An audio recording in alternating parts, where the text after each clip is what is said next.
I wouldn't say he's careless. I've been accused of being careless by Taz, and maybe we'll get to that. But back in the day, why does everyone we talk to have a problem with Taz, or had a problem somewhere in that arc? He at that time, he wasn't someone that he definitely wasn't someone that like blends into the dressing room. He stands out, and he makes himself stand out. Let me paint a picture for you. But this is when I'm not sure this is still 99 though, but when I first got to ECW and I'm meeting everybody,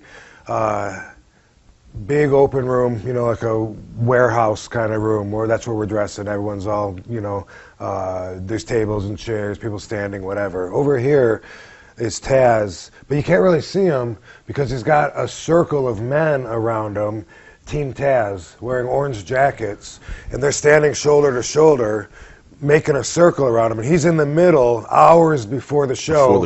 Getting hyped up.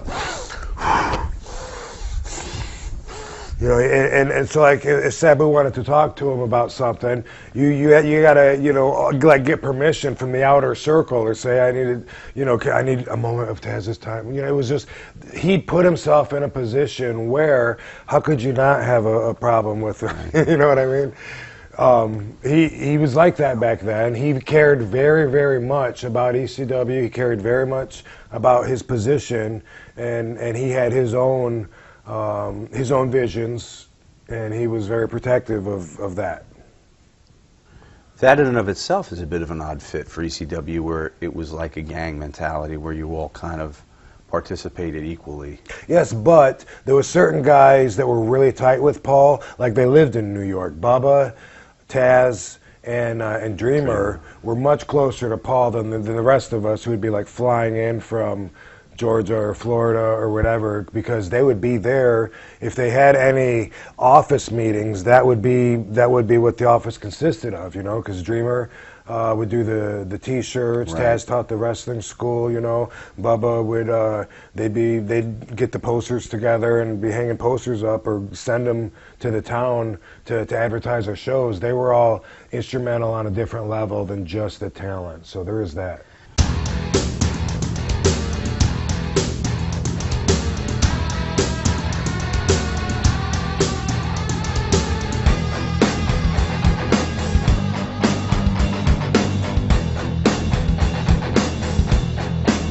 What did you think of the FTW World Title?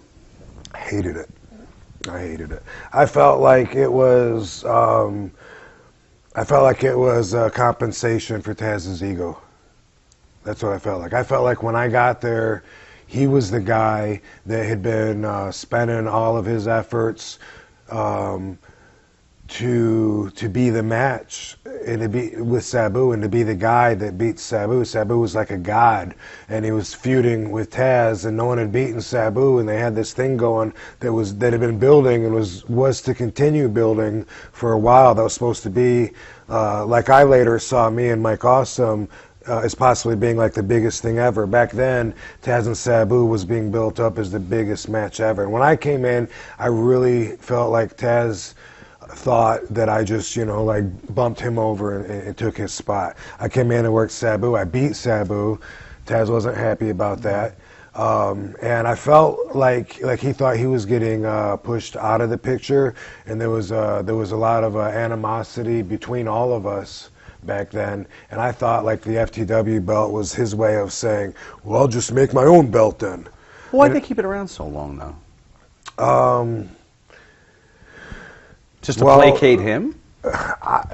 Quite possibly so. Paul did placate Taz, you know, all the time. And in fact, you know, this belt that I got from Bam Bam Bigelow, I would bring it to and Taz had a new looking belt from Jamar that he wanted me to wear instead.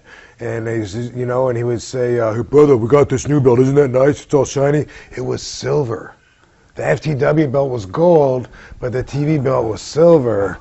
I wasn't going to wear it. You know, so, oh, all right, thanks. Next week I'd show up, brother, why aren't you, oh, I left it at home. I'm sorry, you know. And then I did that for the longest time until everyone. I think Paul was, you know, the tag belts, the heavyweight belt, they matched, but the TV belt didn't match them because I kept bringing this for the longest time. Eventually, I guess I must have decided, you know, okay. And no, maybe I even got it.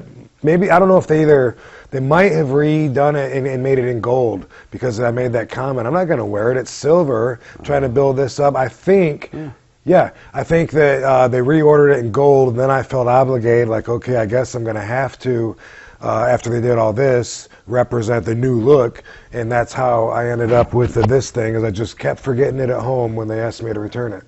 Do you know why Paulie finally decides to get rid of it? Is it? No, I would assume that, you know, like I said, there was that Taz, Dreamer, Bubba coalition that was in Paul's ear, always talking. So I would assume they came up with, you know, ECW's growing, we need a new look.